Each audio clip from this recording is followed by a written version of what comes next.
Welcome to Premium Times Weekly Podcast. I'm Titi Lokpe Fadare. As I shared with you last week, there's been a twist to this show such that you get to enjoy exciting stories from around Nigeria that you likely missed from a unique perspective, and also get to know a week in the life of Premium Times' reporters. And today I have with me Qosim Suleiman. He covers education and the Independent National Electoral Commission for Premium Times. Qosim, how are you doing today? I'm fine. Good afternoon, Titi. Good afternoon. So, let's me into your plans for from last week to this week.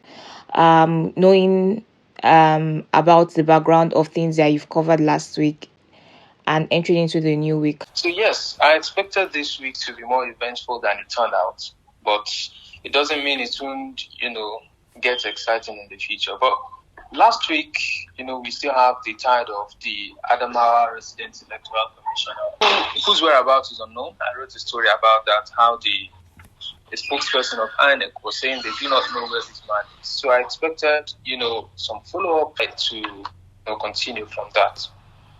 And also last week I reported how the Ministry of Education suspended one of the executive secretary for the Secondary Education Commission for allegations of fraud.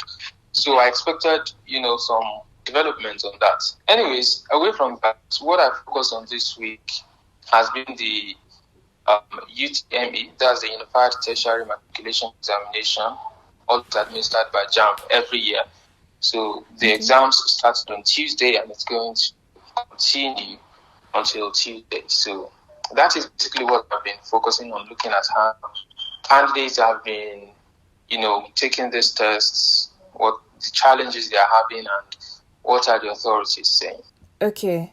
So you said it started on Tuesday and it's going to end when? Next week, Tuesday. All right.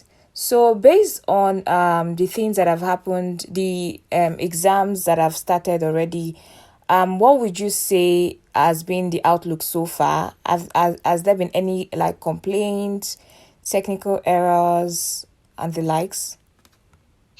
Yes, there were, but I think on the flip side, it was actually minimal, compared to what one would have expected. I mean, JAM have been conducting the tests in a computer-based for years now, but every year there's usually new challenge of either, computers going off in different centers or, candidates getting to the exam venue and they are starting hours later. Some people would not even get to write that day or at the day they were supposed to write.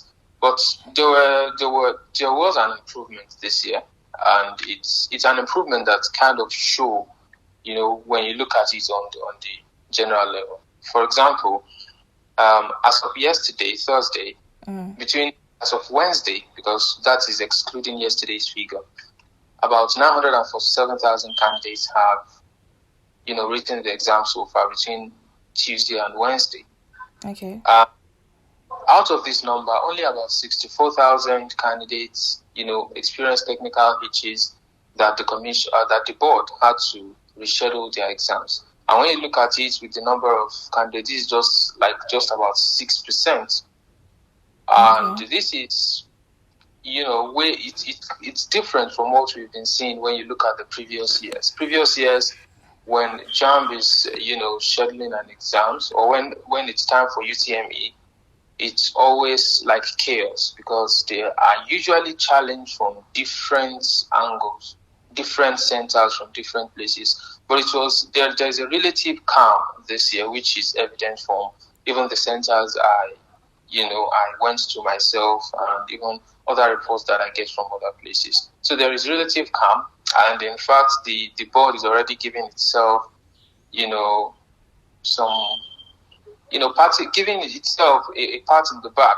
The spokesperson for the commission yesterday was saying this year's test so far, is one of the best they've had in recent times.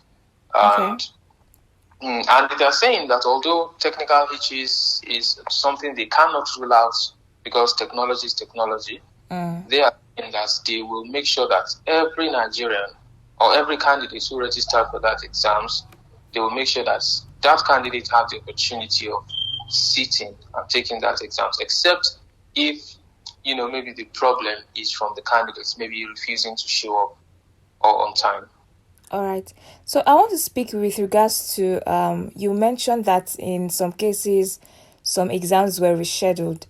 Does this not in any way affect the quality of the exam?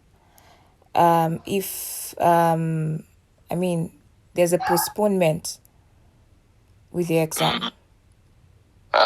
Well, we can look at it from many angles. When we look at it from the angle or from the perspective of the students, there can be some, the mental pressures. I don't know how the exact word to use, but when you have it in your mind that you're writing the test today and it did not hold and you are being rescheduled, there might be some, a different pressure for the students. Yes, there might be, but looking at the other side of it, the commission or the board actually try to, every day in each center, there are just 3 sessions. Okay. We started first by 6:30, the second by 9, and the last by 11 or 12, I think. So they made sure when on the first day, the set of students that experienced challenge were rescheduled, or they created a 4th session, which means because the centers are supposed to be free by at most by 2 by 3.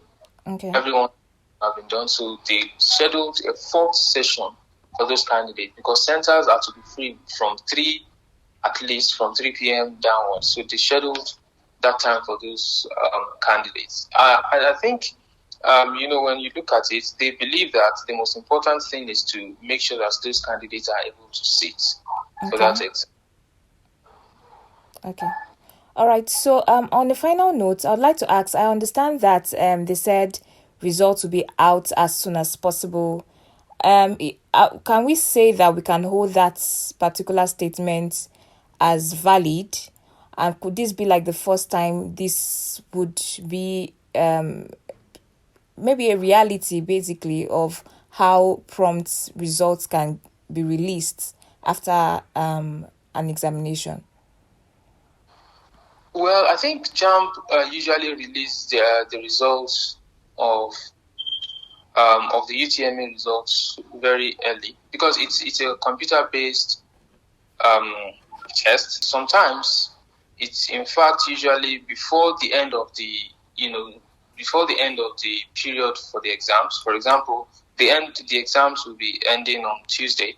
Before Tuesday, candidates who wrote from last Tuesday, Wednesday will start seeing their results before some of their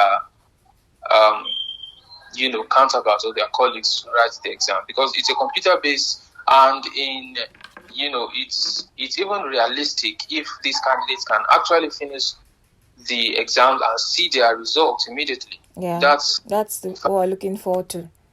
That's in fact possible, but we do not know why JAMB always make sure that it's later on that the candidates, and they do it in such a way that candidates will receive the results on their phone as text messages, and they can also check it on their phone. So that's what they do, and it's perhaps the earliest in this country. It's perhaps the exams that releases their results the earliest. That's good.